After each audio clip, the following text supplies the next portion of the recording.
You wanted the best.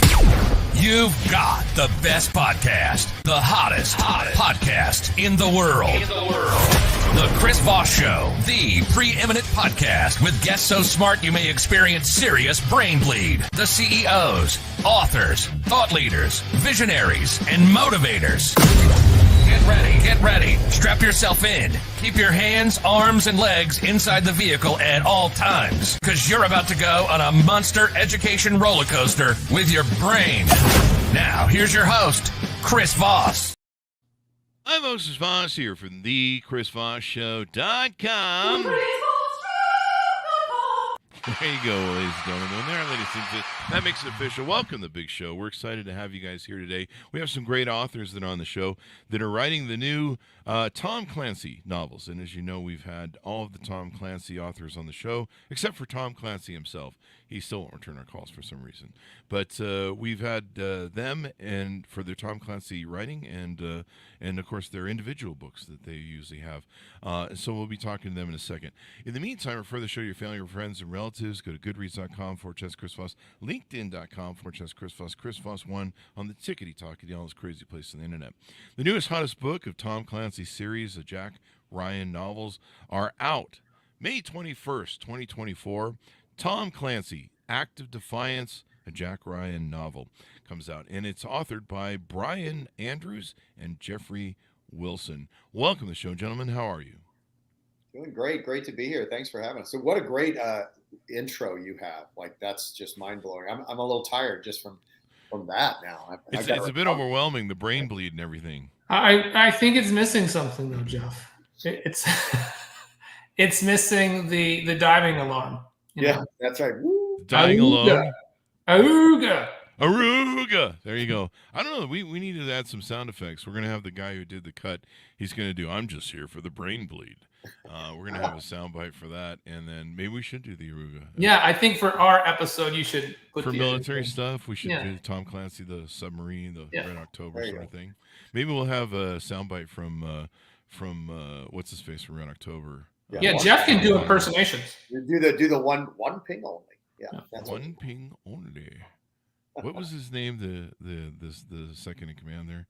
One ping only, McKenzie or whatever. Anyway, we're getting sidelined, folks, gentlemen. Already. Let's stay. Yeah, we're having fun. So, gentlemen, give us your bios or rundowns on background on both of you guys, so people can get to know you better. So I'm Brian Andrews. I'm the more attractive half of Andrews and Wilson. I also pick all the verbs. I'm sort of known for my verbs in this co-authoring duo. Before I met Jeff, I was nobody. And, I was just crying. As he likes to say, he found me crying in my beer alone at a thriller writers conference. But I actually did do a few things. I was a submarine officer in the Navy. And so I rode around on a fast attack 688 class, which is like the USS Dallas in the original movie. I was in one of those. And so very exciting for me to have an opportunity to be part of the team that takes on and carries this legacy for the Tom Clancy series. There you go. He brings all the looks and I do all the work, I guess is how we're framing this. So we got shots fired early, folks, on the show. So I'm the Wilson half of Andrews and Wilson. I'm Jeff Wilson. What a thrill to work with your best friend for a decade doing something that you love to do, and now to be doing it in the Clancy franchise. Like Brian, I'm a Navy veteran. I was a combat surgeon with East Coast based SEAL team, functioned under JSOC for a couple years and then did some task force work after that. So that's my tie to 14 years in the Navy. And now I sit in my underwear on my lanai and I don't know, however many books we've written now, 27 or 20 or 30, I don't know. Bunch of books. That's me. That's me. And I just realized we should have you guys on a separate show to talk about War Shadows, I guess. That just came out. Yeah, 4 minutes came out. This one here. The Tier 1 thrillers? Is that right? So we've got that Tier 1 series. Book 8, it's called Ember. It comes out in July. Okay. But this other book, 4 minutes, is a little bit, it's a standalone. It's its own thing. And that one just came out a month ago. Okay. I have War Shadows say is May 14th, 2020. Oh, you know why? Because the Paperback? backlist of the tier 1 is just Oh. coming out in mass market paperback. So Okay, it's the paperback. War Shadows just came out, I think, on the 14th in mass market paperback, and they're staggering those out. But, okay, and so you got the tier 1 there. I see. You guys got a lot of books to try and figure out here. So good for you. And please come back for all that stuff if you want for your June launch. So let's get into this book. This is Tom Clancy, a Jack Ryan novel, Act of Defiance. Can you give us a 30,000 overview, each of you, on the book and your thoughts on it? Yeah, so this was an exciting book to write simply because, in fact, the way they seduced us into the franchise, what Hogan did was they manipulated Brian. We were very busy. We got a lot of stuff going on, and when they hit us, it was sort of a terrible time because like a dangle. They had a little dangle. Yeah, and the little dangle was, hey, by the way, your first one, it's going to be on the 40th anniversary for the Hunt for the Red October. So my submariner writing partner sort of glazed over, and I knew that. No, I hit that lure so hard, right, Jeff? I'm like tarpon. Hold on. Exactly. So, and that's really what it is. The Act of Defiance is almost our love letter to the first novel that Clancy ever wrote. That was really, if you think about it, you probably read it as a kid like we did. It launched the genre, like the military thriller genre that Don and Mark Graney and Josh Hood and Jack Carr and us. He invented it. Like it started with Hunt for the Red October. And so this book, Act of Defiance, is really meant to be both this balancing act between the nostalgia of that book and going back to that first novel, but also updating it for the modern world and what's going on in the world now, what the submarine force does 40 years later. And so that's sort of the overview of how the book started. Brian, if you want to give the sort of elevator pitch for the book.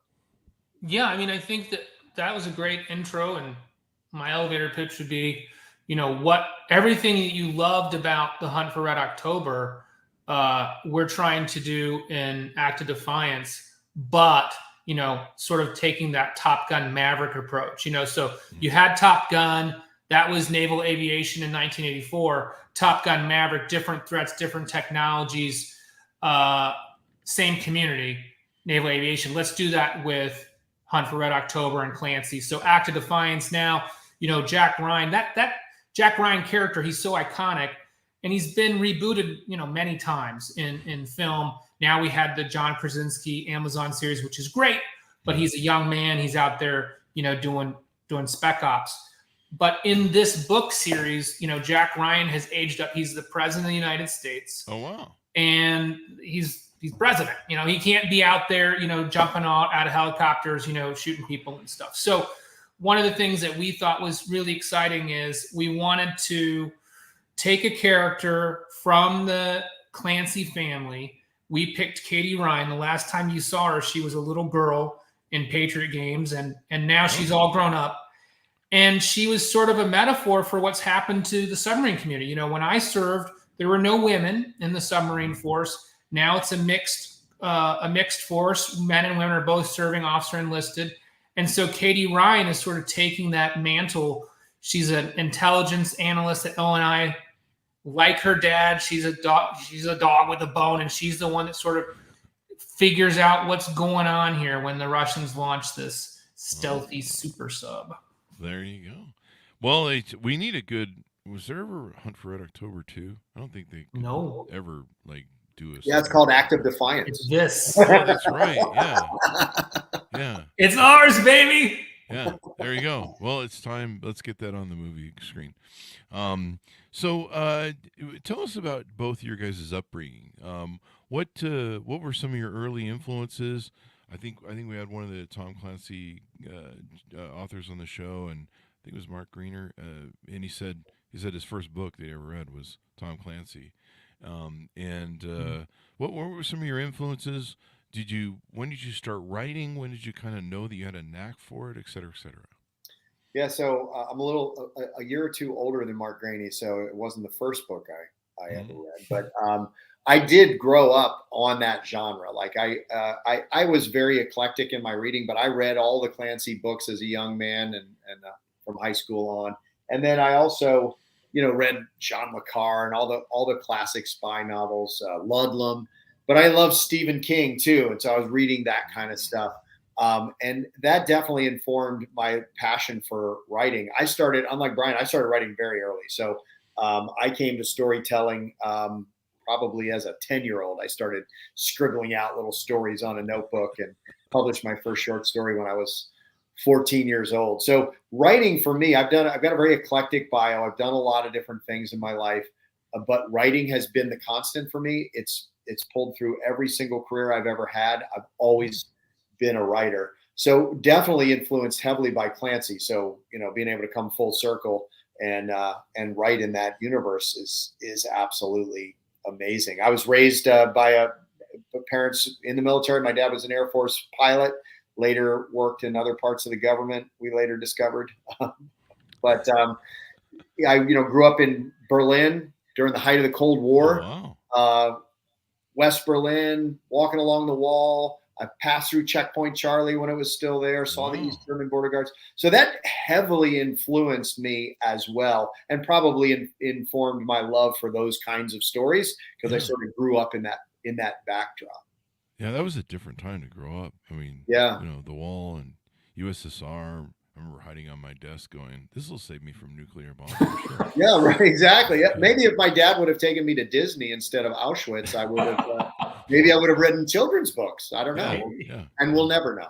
But we're glad you guys are doing this. Now, do we have both your guys' stories in? What do you mean? I lost track because there's two of you. Oh, yeah. No. Yeah, so I was raised in a Skinner box. It's one of those psychological boxes where they feed you. I had like a little stuffed animal that they gave me, and I could hold that. But that was the only human interaction I had for many years.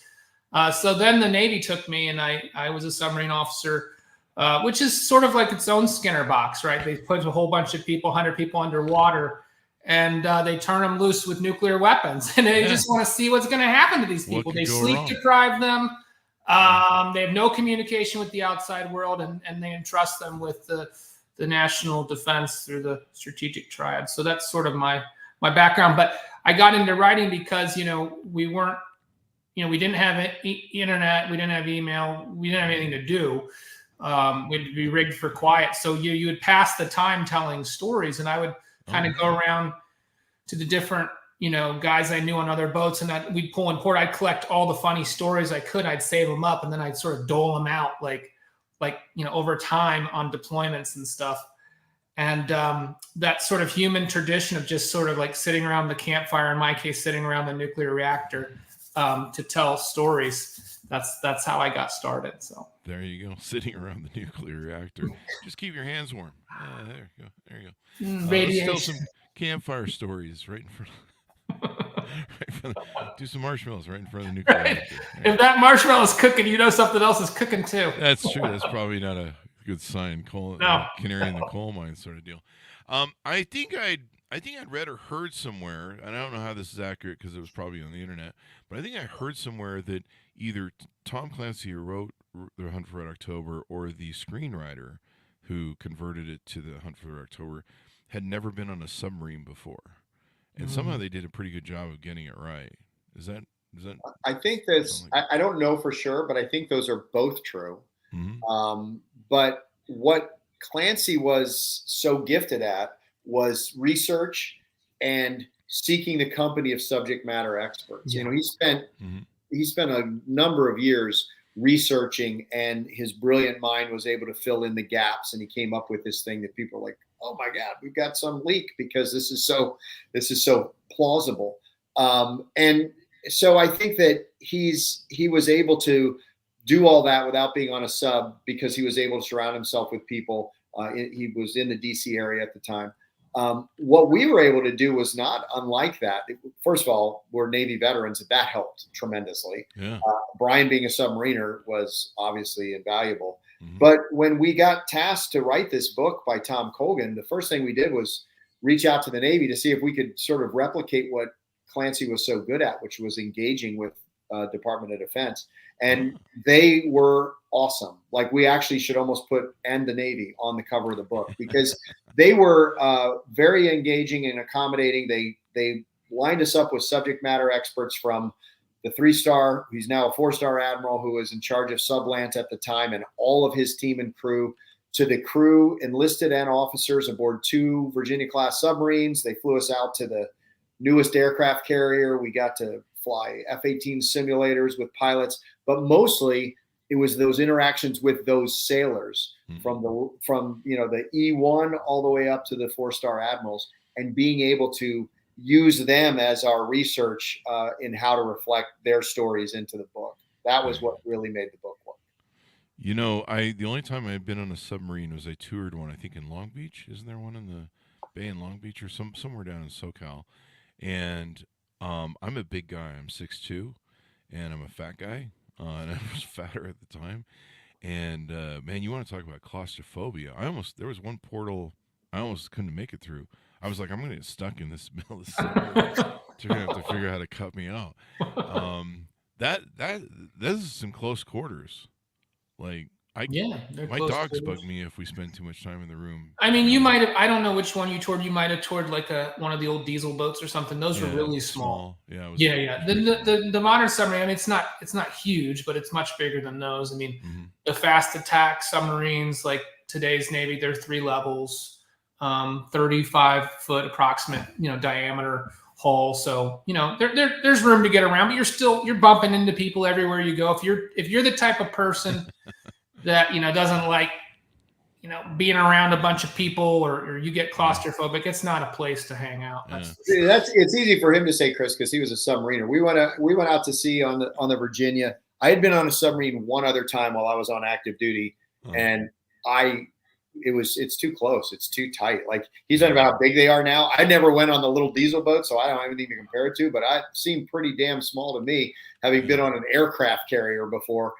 It was really, really small. Remember when we went on the Ford, the stateroom? We shared a stateroom on the Ford. We walked into this thing. We're like, oh my God, it's like a studio apartment. It's fit 2 of the captain's staterooms from a submarine in that one stateroom that we. Yeah, the captain's stateroom, the largest stateroom on the submarine, is like the size of my bathroom. Like, it's so tiny. It's ridiculous. I kind of imagine that, given, the boat we were on was pretty small, and it was an older boat, obviously, because they retired it. But just the, can you be over 6 foot in those things? Oh yeah, no, I'm 6'1", so okay.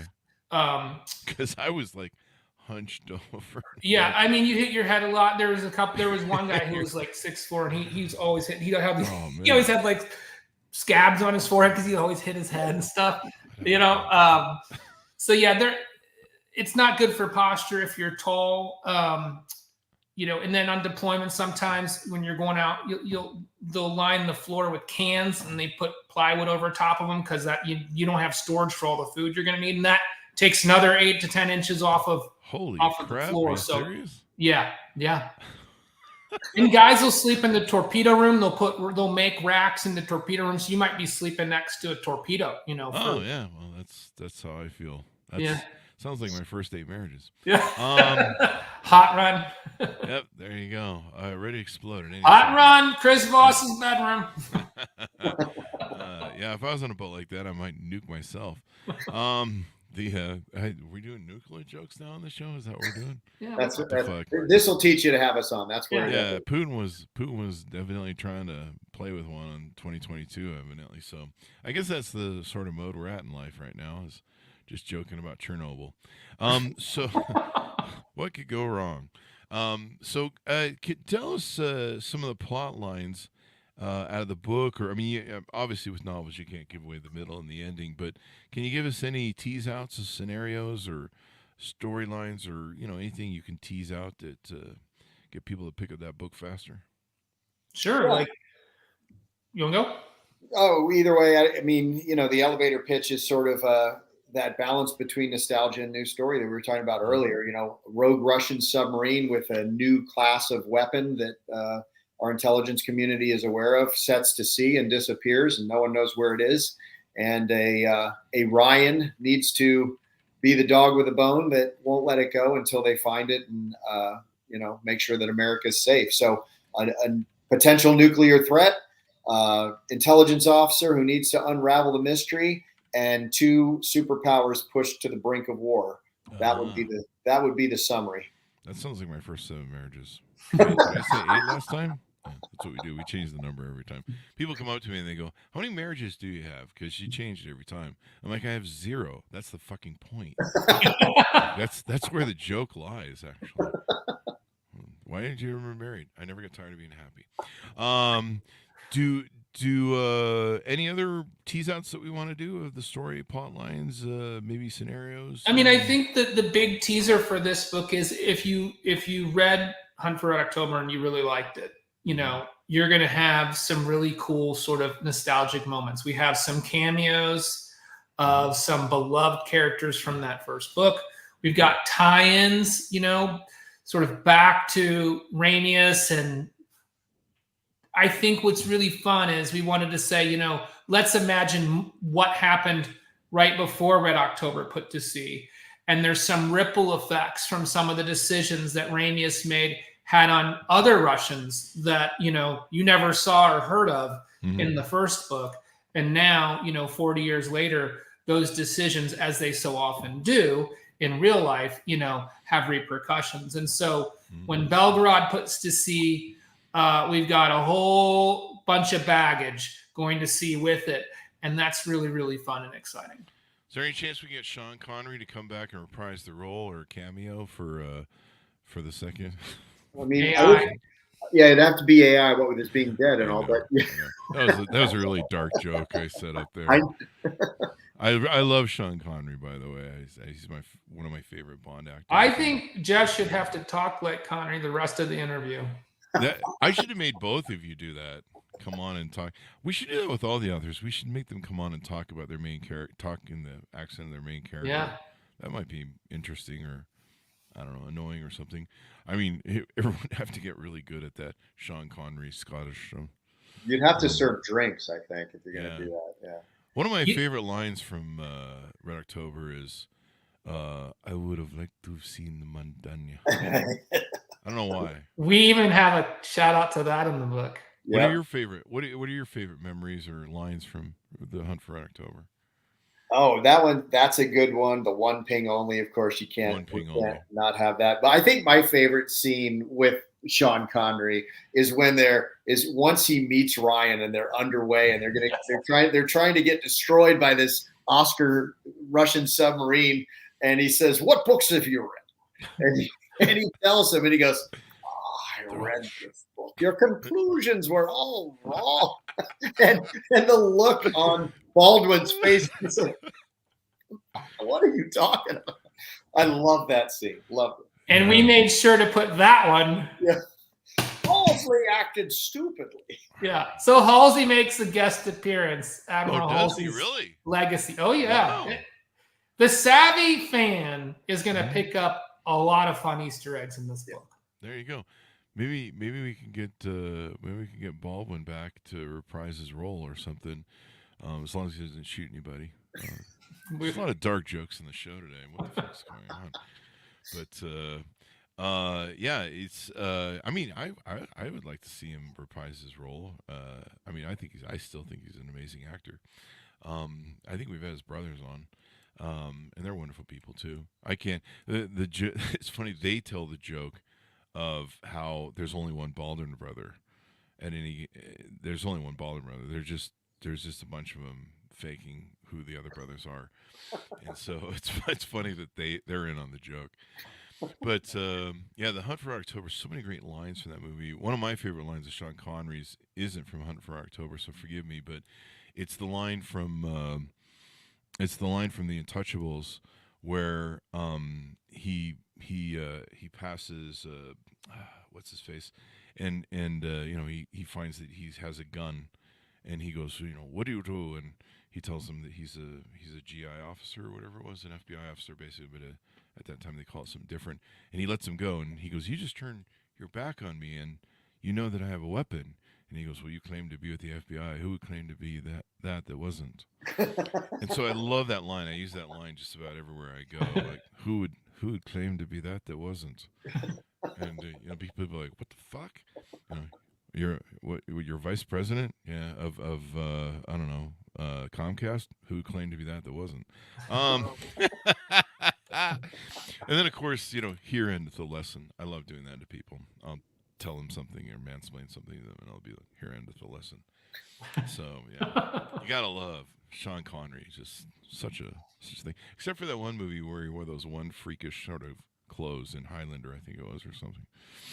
Some of the Highlander I'm not really sure about. So please don't cover that. Now I'm seeing on the Amazonian here, you guys have another book coming out in the Tom Clancy novel series in December 3rd, 2024.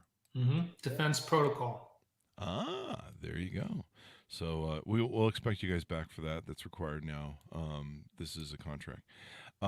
What's funny is the Kindle version has a really cool cover on it, but the audiobook and the paperback all say that there is no cover yet or title. Somebody messed up. There's not supposed to be a cover for any of them yet. And the hardcover says final cover to be revealed. Yeah. But the Kindles might be giving it away. I don't know. I'll look while you're talking. The curiosity. Yeah. Yeah, maybe there's something we know. They're not supposed to put it up. Yeah, I've had people on the show that are like, yeah, that new book we're doing is not supposed to even be on Amazon. What the hell? And I'm like, I don't know, man. I just found it. Like, that's supposed to be top secret. I'm like, take it up with Simon Schuster, the publisher, or Penguin. Is it up, Brian? Yes. Yeah, if you look at the Kindle we just talked about that yesterday, that they were gonna wait. It's a cool looking cover on the Kindle version. It's so cool, right? Cover reveal. They're like, we have some ideas for the cover reveal. We didn't know it was Chris Voss mentioning it. Chris Voss mentioning it. It's where we break news on the show. Yeah, this isn't the first time we've done that, and we're just like, I don't know, it's on Amazon. They're like, one person was like, how did you know that's a damn secret? I'm like, it's not very much of a secret if it's on Amazon. So, it's like hiding something on the first page of Google. Everyone's gonna see it eventually. But I was just dicking around. I was like, because the cover came up first on the Kindle when I searched it. It's in the list of your guys' books, and then when you click hardcover, it goes final cover to be revealed, and then the paperback and the audiobook are like see Kindle. Yeah, we're not see Kindle page. So yeah, you may want to talk to the powers that be. So we'd love to have you guys back for your new book series. We've had Mark Grainer and all the other Tom Clancy authors on the show. So why have you been holding out on us? We're just trying to wait for you to build your audience, and then we've only been doing this for 16 years and 2,000 episodes. So you finally made it. You finally made it. We finally made it. Crushed our threshold. That's usually the joke we tell when we introduce people's bios. We'll read off, the CNN, they've been on CNN, MSNBC, all these great shows. And then we're like, and they finally reached the pinnacle of their career coming on the Chris Voss show. So that's usually the joke we spin, but I'll accept that. So it looks like, I was going to ask you what the future holds, but I think, Amazon just gave it all away. Do you guys, let me ask you this. I don't know if you could tell us this. I'm sure our listeners would probably wonder because they love your books and they were really excited when we announced that you guys were being on the show. Do you guys have a book deal for a certain number of books coming into the future, or too many, Chris? It's like we're exhausted. Yeah. So yeah, we're going to be doing at least the next 3 Clancy books. Okay. We still have a contract for the Tier 1 books, so they're going to be continuing for the foreseeable future. The next book in the Sons of Valor series comes out next year. 4th book in Shepherd series comes out next year. So the answer is, my wife is sad to know that, yes, there's a lot of contracts that mean we're going to be writing 3 or 4 books a year for the foreseeable future. And no vacations and no Saturdays off anymore. Well, that's probably fine with her at this point. I mean, Yeah, it could be. We've been together a while. I feel my friends, their wives are at Target twice a day because once is not enough. I don't know why, but and then their Amazon payments are bigger than my sugar daddy charges. So I don't know what that means. Yeah, if you're like an Amazon VIP, you know that you should be worried. Yeah, I see these videos of guys who record. They come home and there's like a half a truckload of Amazon boxes on the front doorstep, and they're like every single day. Every single day. So, keep her happy. There you go. Anything we haven't talked about that we should flesh out on the Tom Clancy novel release we're doing? I mean, I think we do want people to know. I mean, we did mention it, but as much as we love the Clancy series and Jack Ryan, we also are quite proud of our other works. So the Tier 1 series is the series that we first started co-authoring together, and it follows the Navy SEAL John Dempsey from the Navy SEAL world into sort of the spooky world of task force operations, and that series is what really put us on the map, and we're so grateful for that series and all the fans that read and love it. And a lot of times we know that people don't have time to read because they're traveling and commuting and whatnot, but we have a really talented voice actor. His name is Ray Porter, and he's like sort of the Shakespeare, the Brad Pitt, the pinnacle of voice actors, and he narrates that Tier 1 series and Sons of Valor series. So if any of your listeners like audiobooks, we highly encourage you to check out Tier 1 and Sons of Valor and Ray Porter, who brings all these characters to life. Brian, I have to ask you, are we allowed to mention that the Tier 1 series, 4 Minutes, and Shepherds have all been optioned for television, and that we have a couple movies in the works? Because if not, I won't say it. I would not mention that at all. Yeah. The plugs are here. No, that's exciting, guys. That is awesome. Congratulations. Thanks. Let's get them on. Those options sometimes sit for a bit, but yeah, the great thing is now with Amazon and Netflix and Disney and Paramount and I don't know, whatever the hell's going on this week, I can't keep track of them all. I think I pay more in subscription fees to all of those than I used to pay for cable. Yeah. But they are able to fund so many different great productions that Hollywood would probably never greenlight because they're stupid. No, I'm just kidding. But you guys do some weird films there, Hollywood. Come on, man. Stop remaking. I don't know what's a movie. We don't need Godfather 4. Okay, the first two were great. I don't know about the third one. But stop it. Some shit doesn't need to get remade. Like they just remade Fall Guy.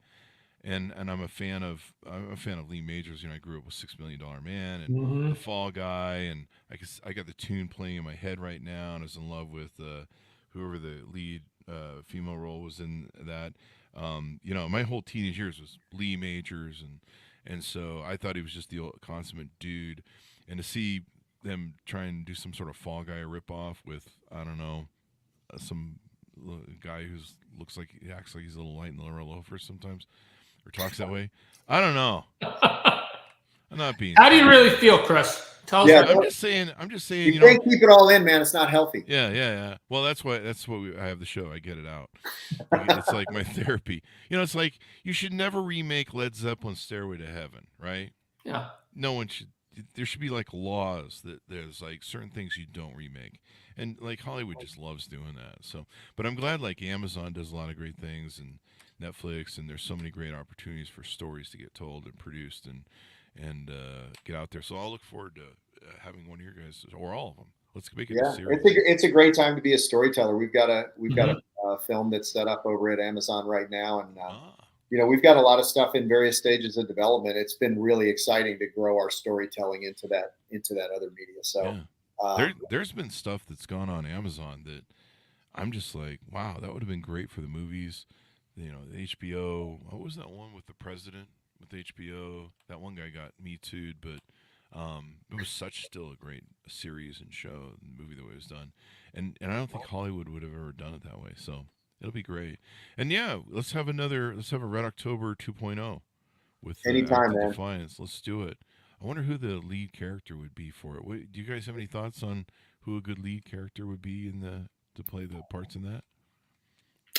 Well, it's Katie Ryan, and we there's so many talented female actors right now, and then we have our own ideas about Jack too. So, do you? Do you want to discuss them, or should we leave? I think we'll get in trouble. Don't want to burn any bridges. Get in trouble. Since we've actually had the conversation with the producer, maybe. Okay.